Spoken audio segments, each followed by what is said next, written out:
What's up, you guys? This is Rob from Gay Guy Plays, and today on the Daily Grind, we're going to be chatting about how to take down 2 to 3 Eidolons a night fairly casually. Now, if I'm going to be completely honest with you, I just got my taste for blood the other day, and after that, the only thing that I've been able to think of is I need to kill more of these, and I need to take all of their fragments and roll around in their dead bodies and use them for all of my standing and make more weapons. I don't know, there's just something that has put me on this murderous rampage that just makes me want to get more and more. So I went ahead and put together a group of people, and we just have kind of been murdering Eidolons, and let me tell you, it's actually pretty gosh darn easy, and it does not take that much thought, if I'm gonna be honest with you.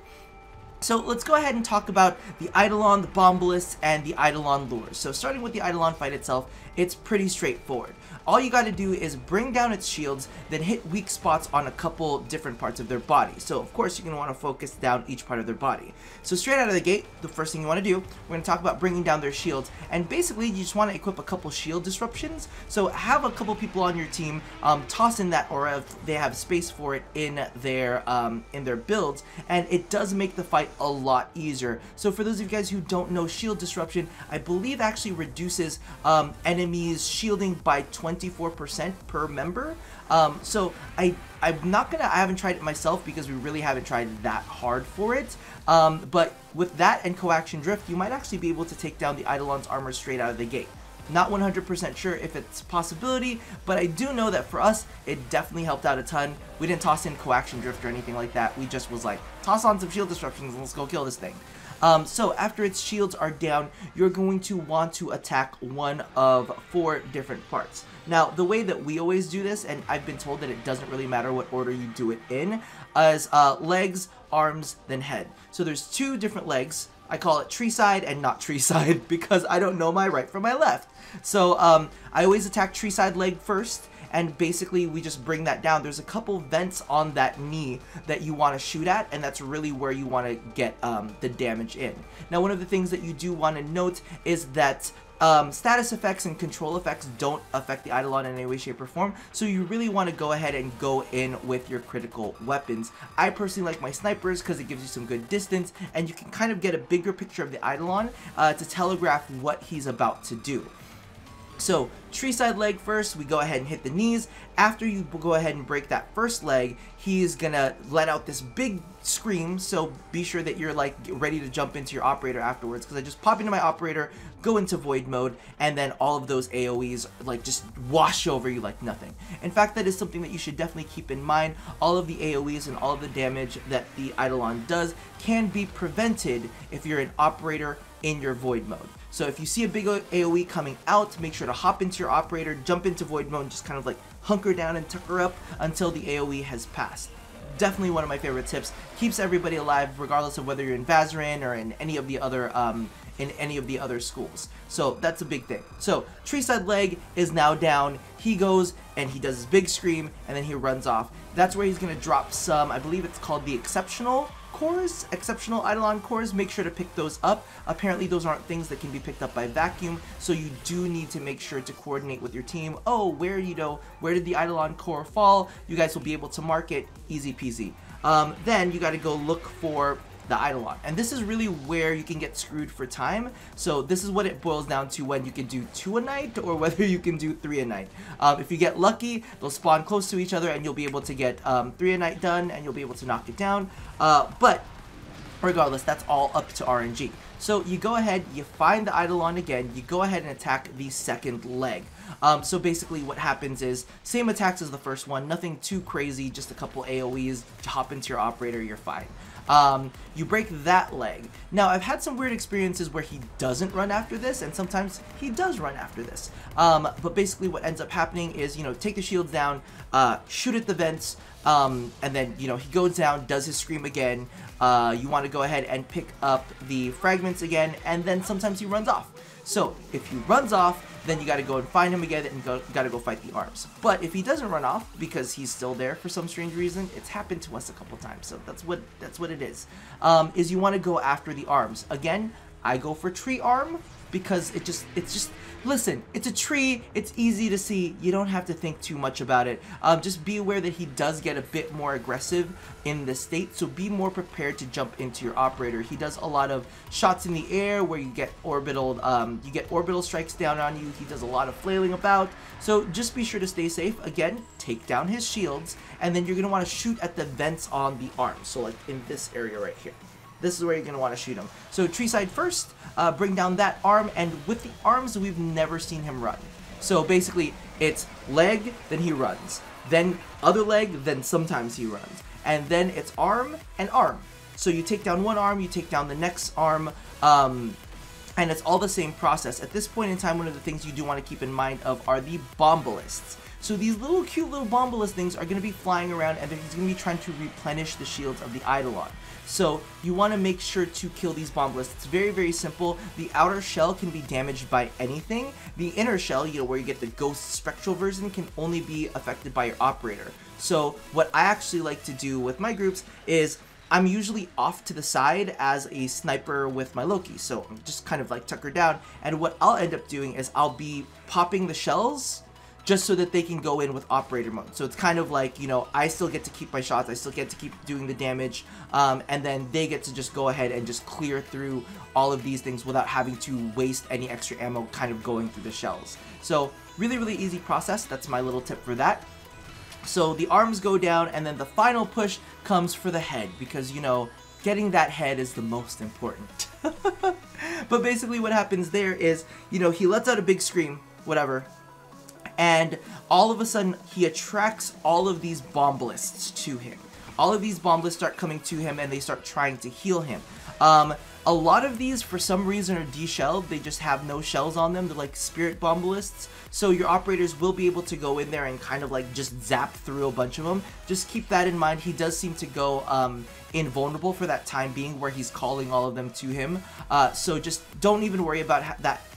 Don't even worry about him at that point in time. Just make sure that you're shooting all of these little glowing bombalist balls. Go ahead and take them down, and then after that he becomes susceptible. Listen, I'm gonna tell you right now, I've only had like 4 hours of sleep since Planes of Eidolon has launched.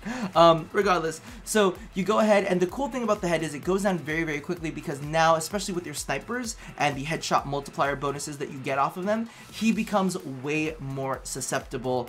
So the head tends to go down the fastest. Now, just as a heads up for you guys, there seems to be a little bug. I don't know if it's an actual bug or if it's intentional, but only the person who strikes the killing blow gets the like Eidolon killer achievement. So if you guys are wondering why maybe you haven't gotten it yet and why I haven't gotten it yet, it's because I'm holding off to like do it on stream so that everybody gets the Twitch drops off of it. So those are my tips. As you can see, it's a really, really easy fight. Take the shields down, hit the weak spots, done. Take the shield down, hit the weak spots, done. And all you really have to do is kind of coordinate, making sure you keep down the ads from the bombalysts so that the bombalysts aren't constantly refilling the shields. There is one other thing that you can do to actually counteract that. You can actually pick up Eidolon lures. So you'll find Eidolon lures just randomly throughout the landscape. Sometimes it's in encampments, I don't know. It's randomly, just random around the place. And what you can do is you can actually hack those and have them follow you. So what'll happen is you can bring a couple of them to the fight, especially kind of towards the end where you're fighting the arms, and it'll actually attract the bombalysts to these lures. So the bombalysts will try to destroy these lures, but the cool thing about that is they're trying to destroy the lures, but at the same time, they're not healing the Eidolon's shields. So definitely keep that in mind. That's a really, really cool thing in order for you to try to do. And that way you can kind of like gather them around these Eidolon lures, and you can kind of just pop them off, and then you can kill them with your operators, and then boom, you're done. Very, very easy when it comes to the Eidolon lures and using them to pull the bombalist away from the actual Eidolon itself. Then you can have someone off to the side focusing on doing all of the damage so that you don't have to worry about it. Now, when it comes down to weapons and warframes, there really hasn't been any kind of like hard, fast rule. The only thing that we've really tried to do within our groups is just, number one, you don't need status weapons. status weapons don't have any effect on the Eidolon whatsoever, so you really want to go for high crit weapons and weapons with high crit multipliers. So a lot of the snipers are actually going to do very, very well against the Eidolon. The only thing that I'm going to say is I'm trying to push for hit scan weapons, because hit scan weapons do seem to it's just easier because he's moving his knees, he's moving his arms, his head is moving around, so hit scan does tend to be the best. I like my Vectis Prime. I've got a really awesome ribbon on that one, so I'm kind of like, yes, we're going to stick with that. Then you can use your Euphona, your Lado Prime, whatever it is for your secondary as kind of like a backup. I do want to recommend, if you are using a weapon that tends to eat up a lot of ammo, bring up some ammo pads. I've only really needed to use like maybe 1 or 2 during an entire fight. It's really not that serious. Now, as for Warframes, as you guys know, I like to use my Loki. I like to kind of just put myself in good positions so that I can get a lot of headshots in and like, well, body shots and all of that kind of stuff.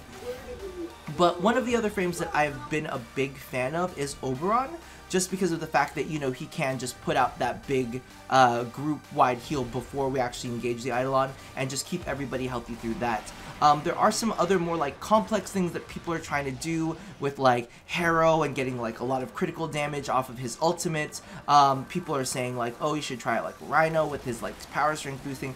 Legitimately for me, I don't really feel like it's all that serious.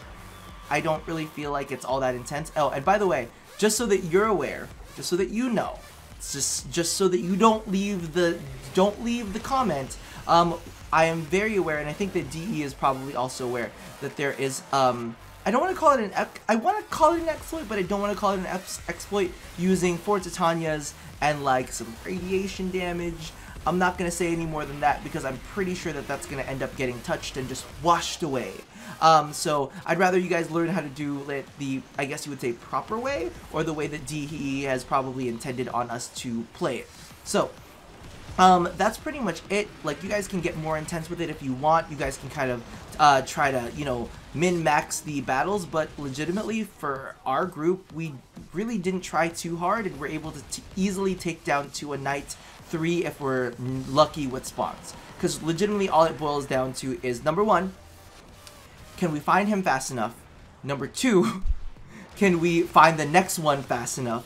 And number 3, will we be able to log out from the plains into Cetus fast enough?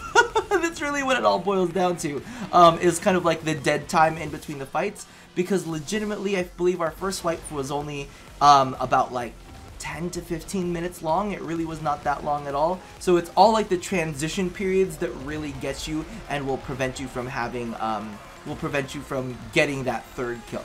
But that's pretty much does it. If I have any extended footage of this, it's going to be running in the background until everything is said and done. Regardless, I hope that helped you guys out a little bit and kind of destigmatize taking down an Eidolon. I know that some people, you know, thought that it might be this really super crazy difficult thing. The one thing that I do have to say about it is that I've actually had a lot of fun doing it. Even though it's not the most complex fight in the world, it's one of those fights that kind of like leaves you a little bit of room to joke around with your friends. Like, I actually did this live on stream with Mogamu, Nyx TV, and Scion Storm, and we just kind of like dicked around and got the job done, and it was a lot of fun. And that's one of the cool things that I found about this, is even though it's not necessarily the most difficult thing in the world, it's challenging enough to keep you on your toes, but at the same time fun enough to make you want to do it over and over and over again, and kind of like almost race yourself to see how fast you can do it next time. I don't know. Anyway, for those of you guys who have any additional tips and tricks down below that aren't exploits or potential exploits, go ahead and leave that in the comment section. Or if you have any questions, go ahead and leave that down there as well.